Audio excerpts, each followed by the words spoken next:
Le 5 juin 1944. Je vois une grande route. Il y a un monde fou. Des ânes vont dans un sens, chargés de meubles et de personnes. D'autres en sens inverse.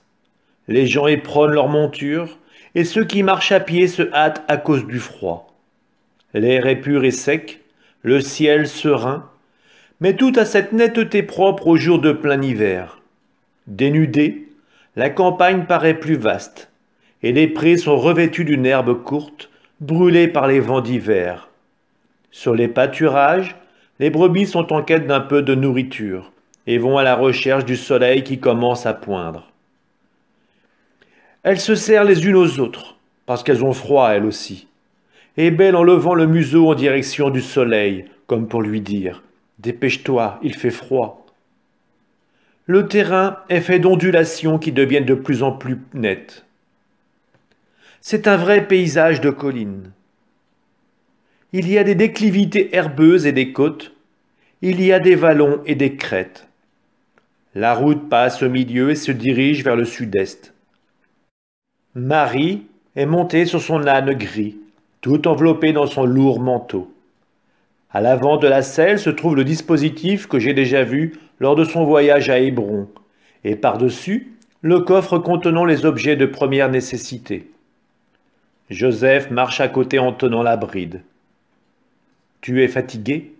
lui demande-t-il de temps à autre. Marie le regarde en souriant et répond « Non ». À la troisième fois, elle ajoute « Ce serait plutôt à toi d'être fatigué, puisque tu marches. » « Oh, moi, pour moi ce n'est rien. Je pense que si j'avais trouvé un autre âne, tu aurais pu être mieux installé et nous aurions pu aller plus vite. Mais vraiment, je n'en ai pas trouvé. Tout le monde a besoin de monture en ce moment. Mais courage, nous arriverons bientôt à Bethléem, derrière cette montagne, cette Éphrata. » Il garde le silence.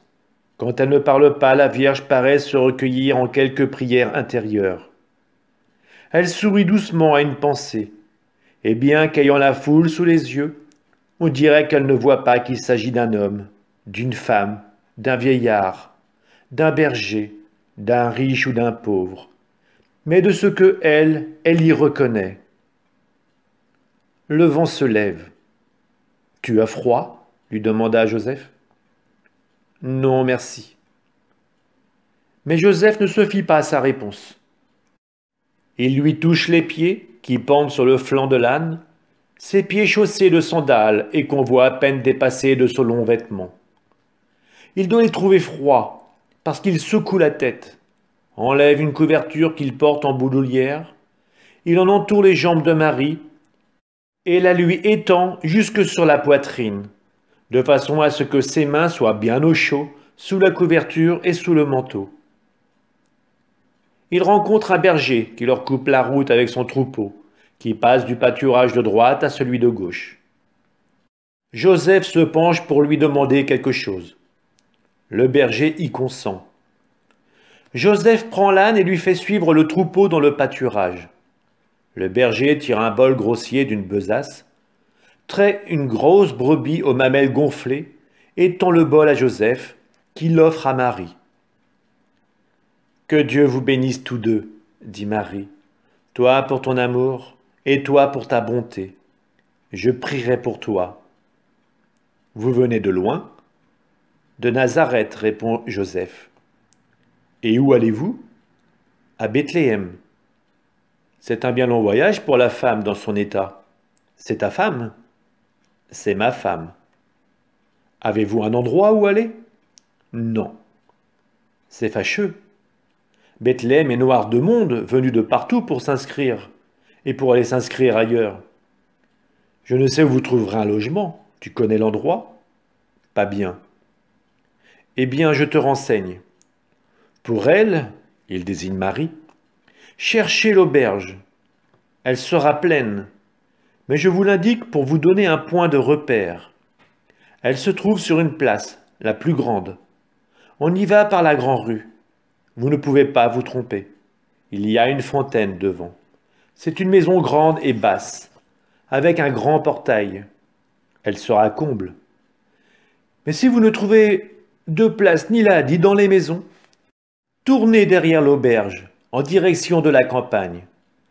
Il s'y trouve des abris dans la montagne, qui servent parfois aux marchands en route pour Jérusalem pour y mettre leurs animaux, qui ne trouvent pas de place à l'auberge. Ce sont des étables, vous savez, dans la montagne, humides, froides et sans porte. Mais c'est toujours un refuge, parce que la femme ne peut rester dans la rue. Peut-être y trouverez-vous de la place, et du foin pour dormir et pour l'âne, et que Dieu vous accompagne. Que Dieu te comble de joie, répond Marie.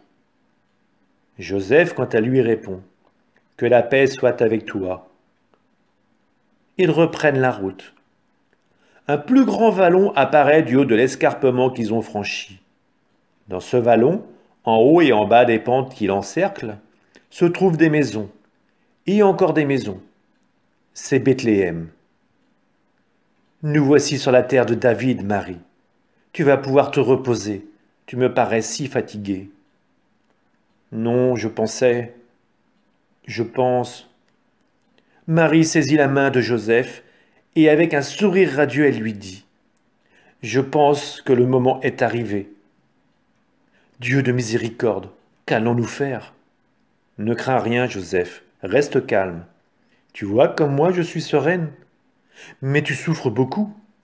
Oh non, je suis toute joyeuse. J'éprouve une telle joie si forte, si belle, si irrésistible, que mon cœur bat à tout rompre et me dit « Il naît, il naît !»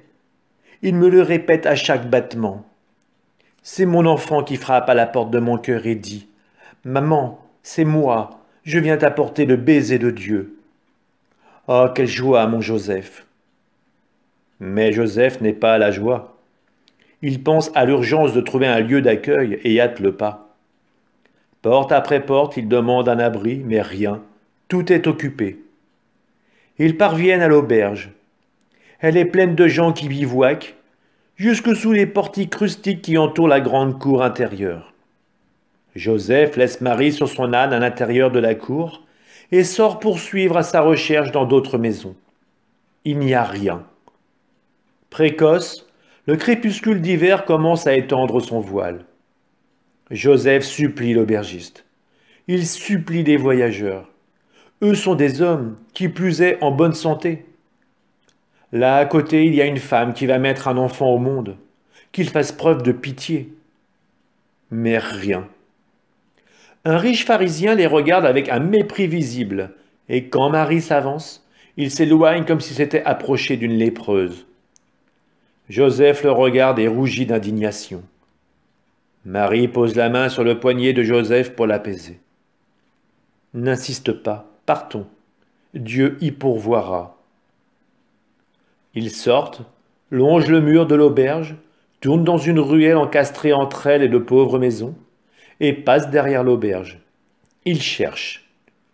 Voilà des espèces de grottes, de caves, dirais-je, plus que des étables, tant elles sont basses et humides. Les plus belles sont déjà occupées. Joseph est découragé. « Hé, Galiléen !» crie un vieil homme derrière lui. Là, au fond, sous cette ruine, il y a une tanière. Peut-être n'y a-t-il encore personne. Il s'approche de cette tanière. C'est réellement une tanière. Parmi les décombres de quelques bâtiments en ruine se trouve une ouverture qui donne sur une grotte. Une excavation dans la montagne plus qu'une grotte même. J'ai l'impression qu'il s'agit des fondations de l'ancienne construction, auxquelles servent de toile et matériaux soutenus par des troncs d'arbres à peine équarris. Il y a bien peu de lumière, et pour mieux voir, Joseph prend de l'amadou et un allume-feu. Il allume une petite lampe qui sort de la besace qu'il tient en bandoulière. Il entre, et c'est un mugissement qui le salue. « Viens, Marie, c'est vide, il n'y a qu'un bœuf. » Joseph sourit. C'est mieux que rien. Marie descend de son âne et entre. Joseph a pendu son lumignon à un clou fixé à l'un des troncs qui servent de pilier. On voit plein de toiles d'araignée sur la voûte. Le sol en terre battue, tout disloqué, avec des trous, des cailloux, des détritus et des bouses, et recouvert de brins de paille. Au fond, un bœuf se retourne et regarde ses yeux tranquilles, tandis que du foin lui pend des lèvres. Il y a un siège grossier et 2 pierres dans un coin près d'une fente. Le noir de ce recoin révèle que c'est là qu'on fait du feu. Marie s'approche du bœuf. Elle a froid. Elle pose ses mains sur son cou pour en sentir la tiédeur. Le bœuf mugit et se laisse faire. On dirait qu'il comprend. Même quand Joseph le pousse plus loin pour enlever beaucoup de foin du râtelier et faire un lit pour Marie, il reste bien paisible. En fait, le râtelier est double. Il y a celui dans lequel mange le bœuf, et au-dessus, une sorte d'étagère qui sert de réserve. Et c'est là que Joseph se sert. Il fait également une place pour l'âne, épuisé et affamé, qui se met aussitôt à manger. Joseph déniche aussi un seau renversé tout cabossé. Comme dehors, il avait remarqué un ruisseau. Il sort pour revenir avec de l'eau pour l'âne. Puis, il s'empare d'un fagot de branchage posé dans un coin et tente de balayer un peu le sol. Il étend ensuite le foin, en fait une couche près du bœuf, à l'endroit le plus sec et le plus abrité. Mais il sent que ce pauvre foin est humide et il soupire. Il allume le feu et avec une patience de chartreux, il sèche le foin par poignées en le tenant près du feu. Assis sur son tabouret, Marie, lasse, regarde et sourit. C'est prêt. Elle s'installe du mieux qu'elle peut sur le foin moelleux, les épaules appuyées contre un tronc. Joseph complète l'ameublement, en étendant son manteau comme une tente sur le trou qui sert d'entrée. C'est un abri très relatif. Puis il offre du pain et du fromage à la Vierge et lui donne à boire l'eau d'une gourde. « Dors maintenant, lui dit-il. Je veillerai auprès du feu pour qu'il ne s'éteigne pas. Il y a du bois, heureusement. Espérons qu'il durera et brûlera. Je pourrai économiser l'huile de la lampe. » Obéissante, Marie s'étend. Joseph la recouvre de son manteau à elle et de la couverture qu'elle avait auparavant sur les pieds. « Mais toi, tu vas prendre froid. »« Non, Marie, je suis près du feu. Essaie de te reposer. Demain, ça ira mieux. » Marie ferme les yeux sans insister davantage. Joseph se rencogne de l'autre côté sur le tabouret avec quelques brindilles près de lui. Elles ne vont pas durer longtemps à mon avis. Ils sont placés de la manière suivante. Marie est à droite, les épaules face à la porte, à moitié cachée par le tronc et le corps du bœuf qui s'est accroupi sur sa litière. Joseph est là, à gauche, près de la porte, donc en diagonale. Comme il a le visage dirigé vers le feu, il tourne le dos à Marie. Il pivote donc de temps en temps pour la regarder et la voix tranquille, comme si elle dormait. Il brise doucement les branchettes et les met une à une sur le foyer pour économiser le bois sans que la flamme s'éteigne, et pour éclairer leur abri.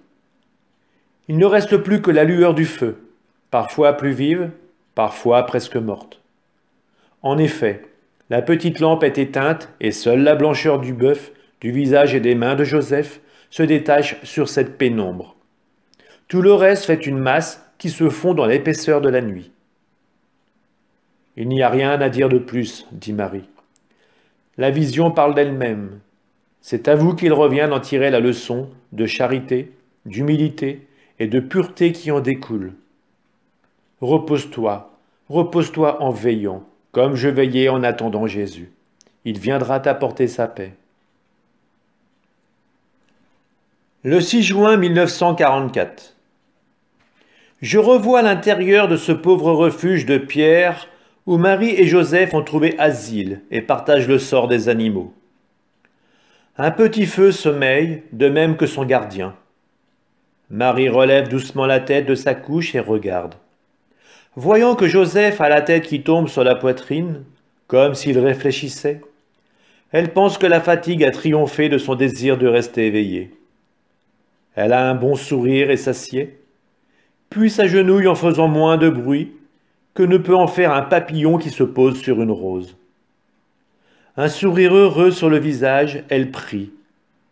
Elle prie les bras écartés, pas vraiment en croix, mais presque.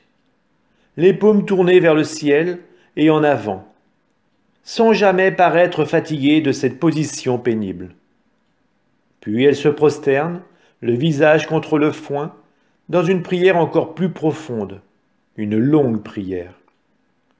Joseph se secoue, il voit que le feu est presque mort et que l'étable est presque dans une quasi-obscurité. Il jette une poignée de brindilles extrêmement fines et la flamme se réveille. Il y ajoute des rameaux un peu plus gros, puis encore plus gros, car le froid doit être piquant. Le froid de cette nuit d'hiver paisible pénètre en effet de toutes parts dans ces ruines. Le pauvre Joseph doit être gelé, car il se trouve près de la porte. Appelons comme cela l'ouverture sur laquelle son manteau fait office de rideau. Il avance ses mains vers la flamme, défait ses sandales et en approche ses pieds. Il se réchauffe. Quand le feu a bien pris et que sa lumière est assurée, il se tourne. Il ne voit rien, même plus le voile blanc de Marie, qui traçait auparavant une ligne claire sur le foin sombre.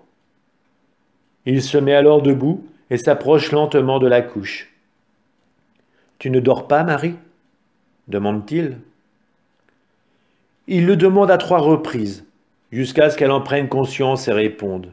« Je prie. » « Tu n'as besoin de rien ?»« Non, Joseph. »« Essaie de dormir un peu, ou du moins de te reposer. »« Je vais essayer, mais prier ne me fatigue pas. »« Bonne nuit, Marie. »« Bonne nuit, Joseph. » Marie reprend sa position. Joseph, pour ne plus céder au sommeil, s'agenouille auprès du feu et prie. Pour ce faire, il se couvre le visage de ses mains. Il les enlève de temps en temps pour alimenter le feu, puis retourne à sa prière fervente. Excepté le bruit du bois qui crépite et celui de l'âne, qui de temps à autre frappe le sol du pied, on n'entend rien. Un rayon de lune pénètre par une fissure du plafond, comme une lame immatérielle d'argent qui s'en va chercher Marie. Au fur et à mesure que la lune monte dans le ciel, il s'allonge et finalement l'atteint. Le voilà sur la tête de Marie en prière, la nimbant de blancheur. Marie lève la tête comme sur un appel du ciel et se remet à genoux. Oh, comme c'est beau ici! Elle lève la tête qui semble resplendir à la blanche lumière de la lune et un sourire la transfigure, un sourire qui n'est plus humain. Que voit-elle? Qu'entend-elle? Qu'éprouve-t-elle? Elle seule pourrait dire ce qu'elle a vu, entendu et éprouvé, au moment fulgurant de sa maternité. Je vois seulement la lumière ne cesser de grandir autour d'elle. On dirait qu'elle descend du ciel, qu'elle émane des pauvres choses qui l'entourent et surtout d'elle-même. Son vêtement bleu foncé a maintenant pris l'apparence d'un bleu d'une douceur céleste de myosotis. Ses mains et son visage semblent devenir bleutés, comme s'ils étaient placés sous le feu d'un saphir immense et clair. Cette couleur me rappelle en plus pâle celle que j'ai vue dans les visions du paradis ou de la venue des mages. Elle se diffuse toujours plus sur les objets, les revêt, les purifie, les rend splendides. La lumière se dégage toujours plus du corps de Marie. Elle absorbe celle de la lune. On dirait même qu'elle attire à elle tout ce qui peut lui arriver du ciel. C'est elle, désormais, qui est dépositaire de la lumière, celle qui doit donner cette lumière au monde. Et cette lumière béatifique, irrésistible, incommensurable et éternelle, divine qui est sur le point de nous être donnée, s'annonce par une aube, un éveil de lumière au clairon, un cœur d'atomes de lumière qui ne cesse de croître comme une marée et de s'élever comme de l'encens, qui descend en torrent et se déploie comme un voile. La voûte, couverte de fissures, de toiles d'araignée, de décombres en saillie qui tiennent en équilibre instable par quelques prodiges de la statique, cette voûte noire, enfumée, repoussante, ressemble à celle d'une salle royale. Chaque pierre est un bloc d'argent, chaque fissure une clarté opaline, Chaque toile d'araignée un précieux baldaquin tissé d'argent et de diamants. Un gros lézard qui sommeille entre deux blocs de pierre semble être un bracelet d'émeraude, oublié là par une reine. Une grappe de chauve-souris engourdie, un précieux lustre d'onyx. Le foin qui pend de la plus haute des mangeoires n'est plus de l'herbe, mais d'innombrables fils d'argent pur qui tremblent dans l'air avec la grâce de cheveux dénoués. La mangeoire inférieure en bois sombre est devenue un bloc d'argent bruni. Les murs sont recouverts d'un brocart où la blancheur de la soie disparaît sous une broderie de perles en relief. Quant au sol, qu'en dire? C'est du cristal illuminé par une lumière blanche. Les saillies ressemblent à des roses de lumière jetées à terre en signe d'hommage, et les trous à des coupes précieuses qui dégagent arômes et parfums. La lumière ne cesse de croître. L'œil ne peut la supporter comme absorbée par un voile de lumière incandescente. La Vierge y disparaît, et la mer en émerge. Oui, quand la lumière redevient insupportable à mes yeux, je vois Marie tenant son fils, nouveau-né dans les bras. C'est un petit bébé rose et potelé, qui s'agite et se débat de ses mains, grosses comme un bouton de rose, et de ses petits petons qui tiendraient bien dans le cœur d'une rose. Il vagit d'une voix tremblante, exactement celle d'un agneau qui vient de naître, en ouvrant une bouche qui ressemble à une fraise des bois et en montrant une petite langue qui tremble contre son palais rose. Il bouge une tête si blonde qu'on la croirait sans cheveux. Une petite tête que sa mère soutient de la paume de sa main, tout en regardant son bébé. Elle l'adore en pleurant et riant tout à la fois, et s'incline pour y déposer un baiser, non pas sur sa tête innocente, mais au milieu de la poitrine, là où son petit cœur bat, et cela pour nous. Là où un jour se trouvera la blessure. Sa mère la lui soigne par d'avance, cette blessure par son baiser immaculé. Le bœuf, réveillé par la clarté, se lève dans un grand bruit de sabots et mugit. Et l'âne tourne la tête et braie. C'est la lumière qui les réveille. Mais j'aime à penser qu'ils ont voulu eux aussi saluer leur Créateur, de leur part et de la part de tous les animaux. Joseph aussi, qui priait comme en extase, avec une intensité telle qu'il s'était isolé de tout ce qui l'entourait, se secoue. Entre ses doigts dont il se couvre le visage, il voit filtrer cette étrange lumière. Il découvre son visage, lève la tête, se tourne. Le bœuf debout lui cache Marie, mais elle l'appelle. « Joseph, viens !» Il accourt et devant le spectacle s'arrête, comme foudroyé de respect, et va tomber à genoux là où il se trouve. Mais Marie insiste. « Viens, Joseph !» Prenant appui de la main gauche sur le foin et tenant de la main droite l'enfant tout contre son cœur, elle se lève et se dirige vers Joseph, qui s'avance d'un pas hésitant, pris entre le désir de venir à elle et la crainte d'être irrespectueux. Au pied de la couche, les deux époux se rencontrent et se regardent en pleurant de bonheur. « Viens, offrons Jésus au Père, » dit Marie. Tandis que Joseph s'agenouille, elle, debout entre les deux troncs qui soutiennent la voûte, élève son enfant dans ses bras et dit « Me voici, c'est pour lui, mon Dieu, que je prononce ces mots. Me voici pour faire ta volonté, et avec lui, moi, Marie et Joseph, mon époux. Voici tes serviteurs, Seigneur, que nous fassions toujours ta volonté, à tout moment et en toute occasion, pour ta gloire et par amour pour toi. » Puis Marie se penche, dit « Prends-le, Joseph. » Et lui offre l'enfant. « Moi, à moi? Oh non, je n'en suis pas digne. » Joseph est tout intimidé, anéanti à l'idée de devoir toucher Dieu. Mais Marie insiste en souriant. « Tu en es bien digne. Nul ne l'est plus que toi. Et c'est pour cette raison que le Très-Haut t'a choisi. Prends-le, Joseph, et tiens-le pendant que je vais chercher les langes. » Rouge comme une pivoine, Joseph étend les bras et prend le poupon de chair qui crie de froid. Mais une fois qu'il l'a dans les bras, il abandonne son intention première de le tenir loin de lui par respect, et il le serre contre son cœur en éclatant de sanglots. « Ô Seigneur mon Dieu !» Puis il se penche pour baiser les petits pieds et les sangs glacés, Alors il s'assied par terre, le presse contre lui, et se sert de son manteau marron et de ses mains pour essayer de le couvrir, de le réchauffer, de le défendre contre la bise nocturne. Il voudrait aller à côté du feu, mais là-bas, un courant d'air pénètre par la porte. Mieux vaut rester là où il est.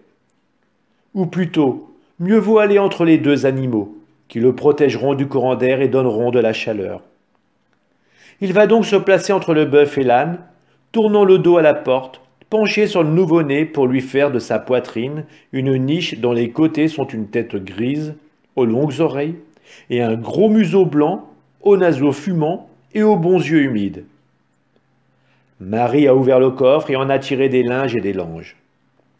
Elle est allée auprès du feu et les y a réchauffés. Elle s'avance maintenant vers Joseph et enveloppe l'enfant dans la toile tiédie, puis dans son propre voile pour protéger la petite tête. « Où allons-nous le mettre maintenant » demande-t-elle. Joseph regarde autour de lui et réfléchit. « Attends, dit-il. Poussons plus loin les deux animaux et leur foin. Tirons vers le bas le foin qui se trouve là au-dessus, et mettons Jésus à l'intérieur. Le bois du bord de la mangeoire le protégera des courants d'air, et le foin fera office d'oreiller, et le souffle du bœuf le réchauffera un peu. Mieux vaut le bœuf, il est plus patient et tranquille. » Joseph se met à l'œuvre, pendant que Marie berce son enfant, le serrant sur son cœur, et en appuyant sa joue contre la petite tête pour lui transmettre un peu de chaleur. Joseph ranime le feu sans lésiner, sur le bois pour obtenir une belle flamme et réchauffer le foin, et à mesure qu'il le sèche, il le met sur son sein pour l'empêcher de refroidir. Lorsqu'il en a entassé suffisamment pour faire un petit matelas à l'enfant, il va à la mangeoire et l'arrange pour en faire un berceau. « C'est prêt, dit-il. Maintenant, il nous faudrait une couverture pour empêcher le foin de le piquer et pour le recouvrir. »« Prends mon manteau, dit Marie. Tu vas avoir froid. »« Oh, ça ne fait rien. La couverture est trop rugueuse, alors que mon manteau est doux et chaud. Je n'ai pas froid du tout, mais qu'il ne souffre plus, lui. » Joseph prend alors l'ample manteau de douce laine bleu foncé et l'installe en double sur le foin. Un pan retombe hors de la crèche. Le premier lit du Sauveur est prêt. De sa douce démarche ondoyante, Marie l'y porte et l'y dépose, le recouvre avec le pan du manteau qu'elle ramène aussi autour de sa tête nue, qui enfonce dans le foin, dont elle est à peine protégée par le fin voile de Marie.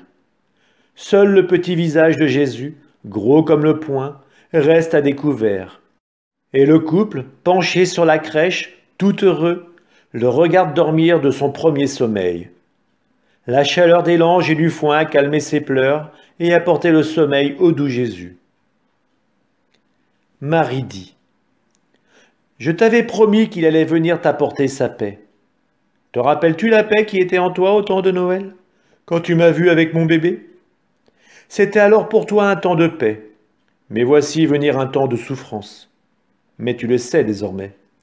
C'est par la souffrance que l'on gagne la paix, tout comme chaque grâce pour nous-mêmes et pour les autres. Jésus homme redevint Jésus Dieu après cette terrible souffrance de la passion. Il redevint la paix, paix dans le ciel d'où il était venu et d'où il la répand maintenant sur ceux qui dans le monde l'aiment. Mais aux heures de la passion, lui, il fut privé de la paix du monde. S'il l'avait ressenti, il n'aurait pas souffert. Or, il fallait qu'il souffre, et qu'il souffre complètement.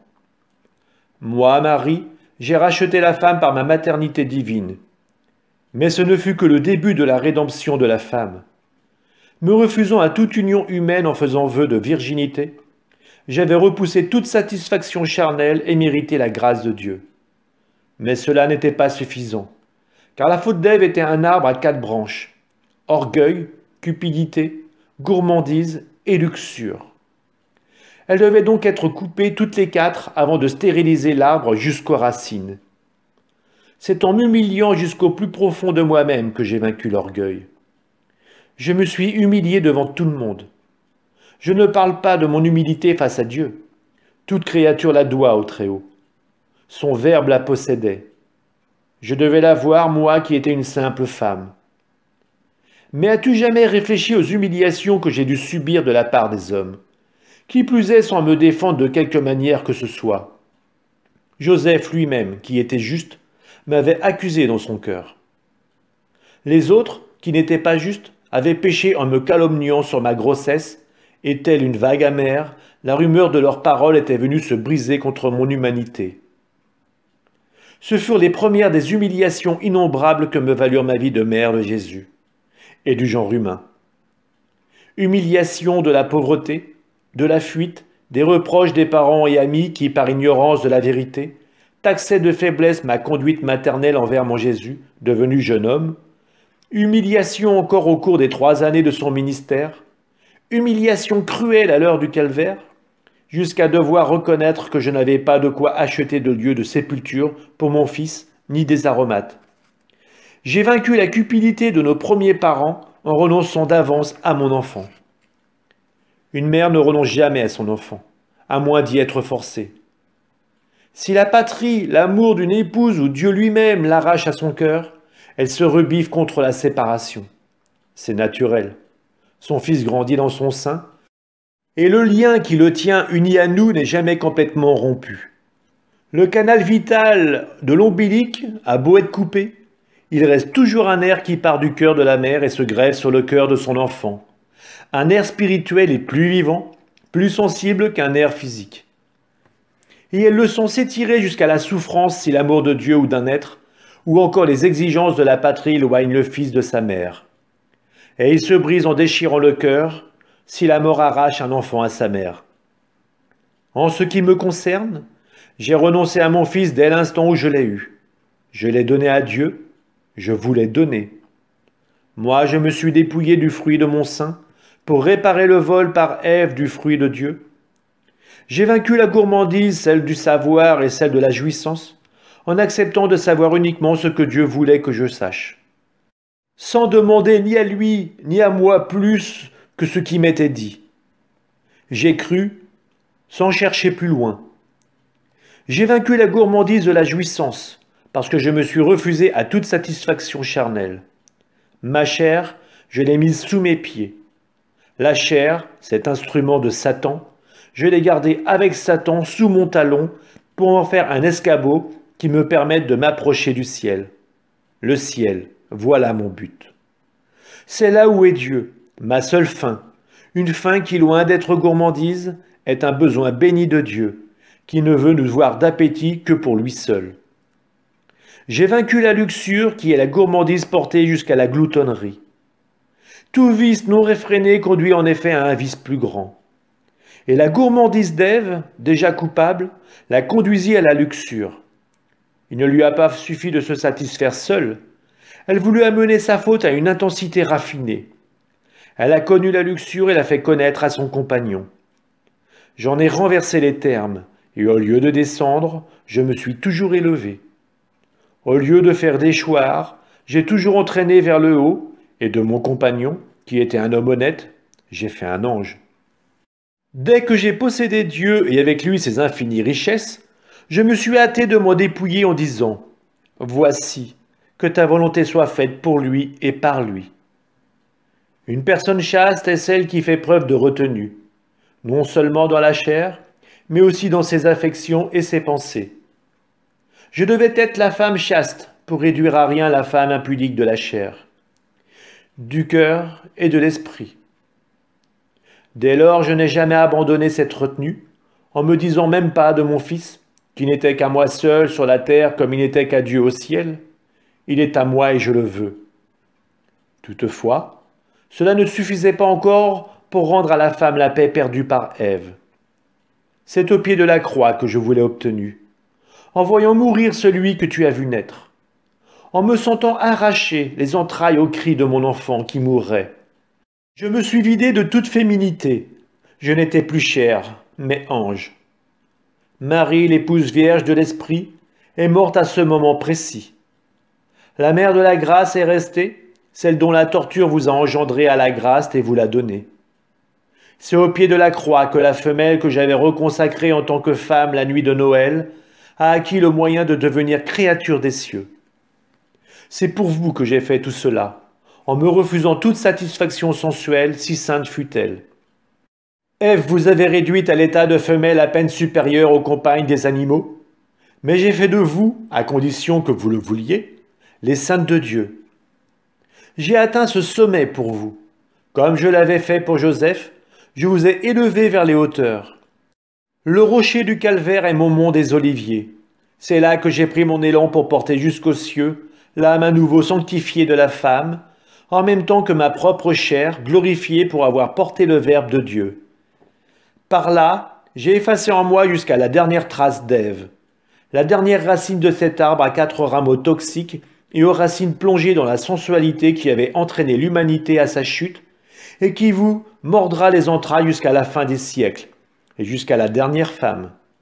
C'est de là où je resplendis dans le rayonnement de l'amour que je vous appelle et vous indique le remède pour vous vaincre vous-même, la grâce de mon Seigneur et le sang de mon Fils. Quant à toi, à ma voix, repose ton âme dans la lumière de cette aube de Jésus et trouve-y la force nécessaire pour les crucifixions à venir qui ne te seront pas épargnées. Car c'est ici que nous te voulons et on n'y arrive que par la souffrance.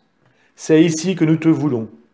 Et l'on y monte d'autant plus haut qu'on a supporté davantage de souffrances pour obtenir la grâce au monde. Va en paix, je suis avec toi. 7 juin 1944. Plus tard, je vois une vaste étendue de campagne. La lune au zénith et plane tranquillement dans un ciel semé d'étoiles. On dirait autant de clous de diamants fixés sur un immense baldaquin de velours bleu foncé. En plein milieu, la figure diaphane de la lune y rit. Et des fleuves d'une lumière lactée en descendent, donnant une teinte blanche au paysage. Les arbres dénudés paraissent plus grands et plus sombres sur le sol éclairé, tandis que les murets qui s'élèvent ici et là, en guise de bordure, prennent une couleur laiteuse. Dans le lointain, une maisonnette semble être un bloc de marbre de Carrare. Je vois sur ma droite un endroit clos par une haie de ronces sur 2 côtés, et par un mur bas et rustique des autres côtés. Ce mur soutient le toit d'une sorte de hangar large et bas dont la partie à l'intérieur de l'enclos est construite pour une part en maçonnerie et pour une part en bois. Je suppose qu'en été on doit retirer les parties en bois de sorte que le hangar se change en portique. De temps en temps, il en sort un bêlement intermittent et bref. Ce doit être des brebis qui rêvent ou qui croient l'aube proche à cause de la clarté de la lune. Cette clarté est si intense qu'elle en devient même excessive. Et elle s'accroît, comme si l'astre se rapprochait de la terre ou étincelait en raison de quelque mystérieux incendie. Un berger paraît sur le seuil. Il lève un bras à hauteur du front pour protéger ses yeux et regarde en l'air. Il semble impossible qu'on doive se préserver de la clarté de la lune. Mais elle est si vive qu'elle éblouit, surtout quand on sort d'un enclos plongé dans l'obscurité. Tout est paisible, mais une telle lumière est étonnante. Le berger appelle ses compagnons. Ils viennent tous à la porte. C'est une troupe d'hommes hirsutes de tout âge. Certains sont à peine des adolescents, d'autres ont les cheveux blancs. Ils commentent cet étrange phénomène, les plus jeunes ont peur. L'un d'eux en particulier, un enfant d'une 12aine d'années, se met à pleurer, s'attirant les moqueries des plus âgés. « De quoi as-tu peur, Nigaud ?» lui dit le plus vieux. « Tu ne vois pas que l'air est paisible ? Tu n'as jamais vu briller la lune ? Tu es toujours resté sous les jupes de ta mère, comme un poussin sous la mère poule, hein ? Mais tu en verras des choses. Une fois, j'étais allé jusqu'au mont du Liban, et même au-delà, tout en haut. J'étais jeune. Alors, et la marche ne me fatiguait pas. J'étais même riche en ce temps-là. Une nuit, j'ai vu une lumière telle que j'ai pensé qu'Élie allait revenir sur son char de feu. Le ciel tout entier était un véritable incendie. Un vieillard, à cette époque, le vieillard c'était lui, m'a dit « Un grand événement va bientôt avoir lieu dans le monde. » Mais pour nous, ce fut un malheur, car ce sont les soldats de Rome qui sont arrivés. Ah, tu en verras si tu vis. Mais le petit berger ne l'écoute déjà plus. On dirait qu'il n'a même plus peur, car il quitte le seuil de la porte, s'échappe de derrière les épaules d'un berger musclé derrière lequel il s'était réfugié, et sort dans le parc à bétail qui se trouve devant le hangar. Il regarde en l'air et marche comme un somnambule. ou plutôt comme s'il était hypnotisé par quelque chose qui l'attire complètement. À un moment, il pousse un « oh » de surprise et reste comme pétrifié, les bras légèrement ouverts. Stupéfaits, les autres se regardent. « Qu'a donc ce bêta » dit l'un. « Dès demain, je le renvoie chez sa mère. Je ne veux pas de fou pour garder les brebis » déclare un autre. Le vieillard qui a parlé avant lui ajoute « Allons voir avant de juger.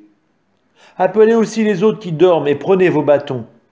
Il y a peut-être une mauvaise bête ou des brigands. » Ils rentrent, appellent les autres bergers, sortent avec des torches et des gourdins et rejoignent l'enfant. « Là, là !» murmure-t-il en souriant. « Au-dessus de l'arbre, regardez cette lumière qui arrive. On dirait qu'elle avance sur un rayon de lune. La voilà qui s'approche, qu'elle est belle. » Moi, je ne vois qu'une clarté un peu vive. Moi aussi, approuvent les autres. Non, je vois quelque chose qui ressemble à un corps, dit l'un d'eux. En qui je reconnais le berger qui a donné du lait à Marie. C'est un ange, s'écrie l'enfant. Le voilà qui descend et qui s'approche, par terre, à genoux devant l'ange de Dieu. Un long « oh » plein de respect s'élève du groupe des bergers qui tombent face contre terre. Plus ils sont âgés, plus ils paraissent frappés par l'apparition. Les plus jeunes sont à genoux, mais ils regardent l'ange, qui s'approche toujours plus près et s'arrête en l'air en déployant de grandes ailes d'une blancheur de perles dans la blancheur de la lune qui l'entoure, au-dessus du mur d'enceinte. N'ayez pas peur, je ne porte pas malheur. Je vous apporte la nouvelle d'une grande allégresse pour le peuple d'Israël et pour tous les peuples de la terre. La voix de l'ange ressemble à une harpe harmonieuse qui accompagne des chants de rossignols. Aujourd'hui, dans la cité de David, est né le Sauveur. À ces mots, l'ange ouvre plus grand ses ailes et les agite comme un tressaillement de joie.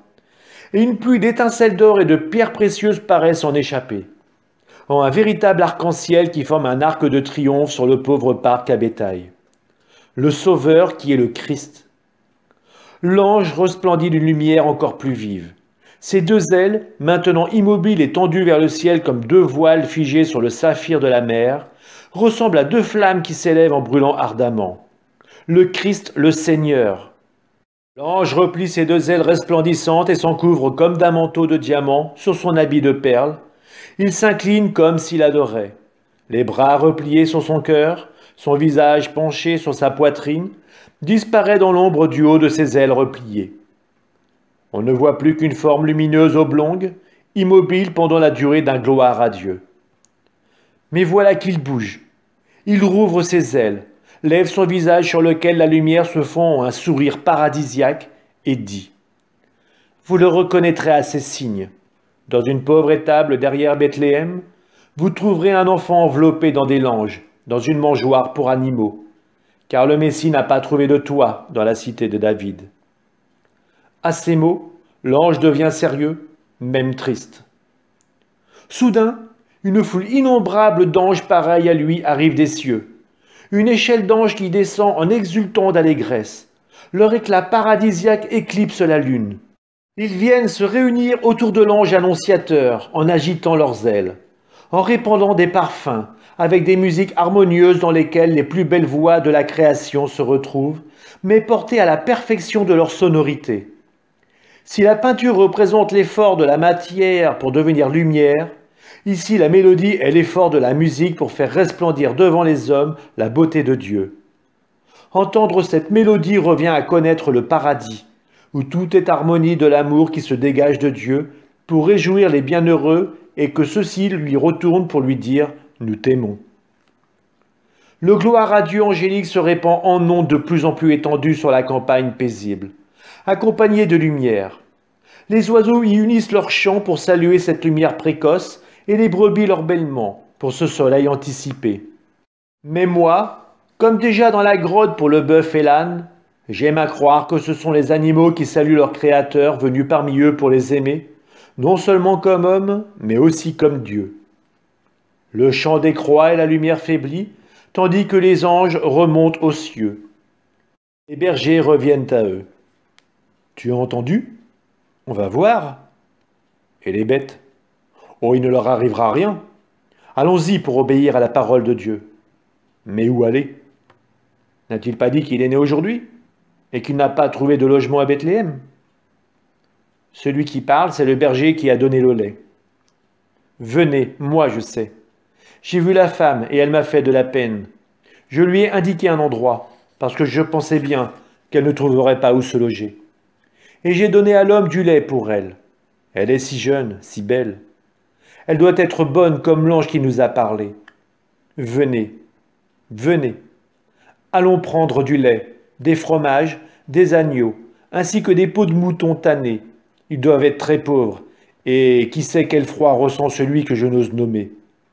Dire que j'ai parlé à sa mère comme à une pauvre épouse. Ils vont en hangar et en ressortent peu après les uns avec de petites fiasques de lait, les autres avec des fromages ronds enveloppés dans des filets de Sparte. D'autres encore portent des peaux de moutons tannés ou des paniers contenant un agneau bêlant. J'apporte une brebis. Elle a eu un agneau il y a un mois. Son lait est bon. Il pourra leur être utile si la femme n'a pas de lait. On croirait une enfant. Et elle est tellement pâle.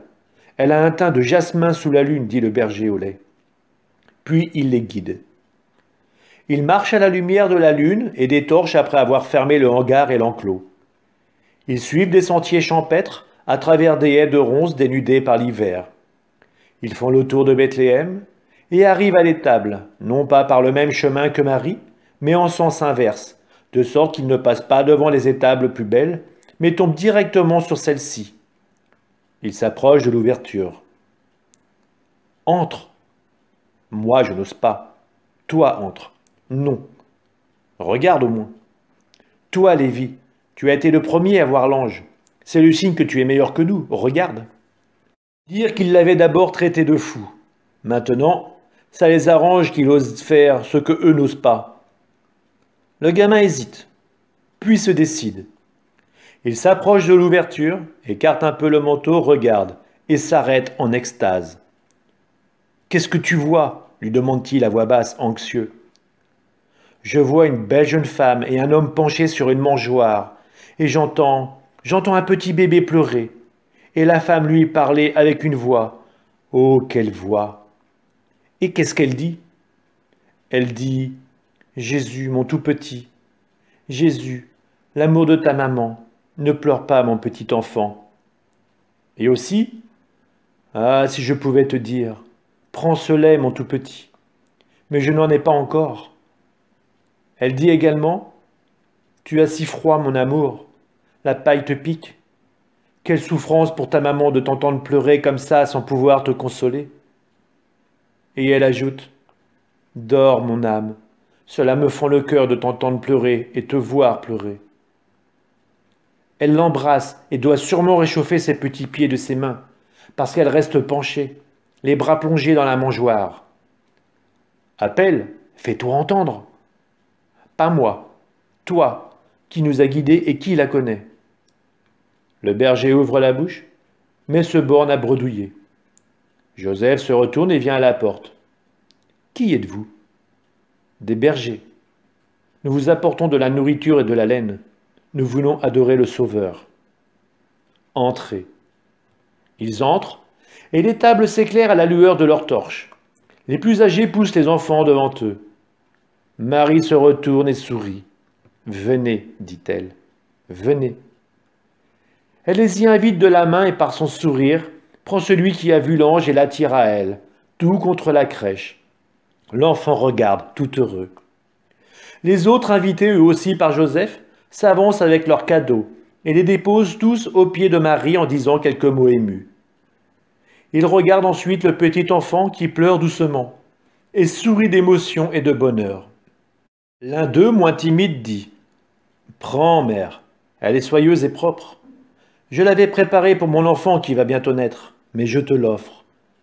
Mets ton fils dans cette laine, elle sera douce et chaude. » Il offre une peau de mouton, une très belle peau avec une longue toison de laine blanche. Marie soulève Jésus et l'en recouvre. Elle le montre au berger, agenouillé sur la paille du sol, qui le contemple extasié. Ils se font plus hardis, et l'un d'eux propose. « Il faudrait lui donner une gorgée de lait, ou mieux de l'eau et du miel. Mais nous n'avons pas de miel. On en donne aux tout petits. J'ai 7 enfants, alors je sais. Voilà le lait. Prends, femme. Mais il est froid. Il en faudrait du chaud. Où est Élie? C'est lui qui a la brebis. Élie doit être l'homme au lait. Mais il n'est pas là. Il s'est arrêté dehors et regarde par une fente. Et il est perdu dans l'obscurité de la nuit. Qui vous a guidé? Un ange nous a dit de venir, et Élie nous a guidés ici. Mais où est-il passé maintenant? C'est la brebis qui le dénonce par un bêlement.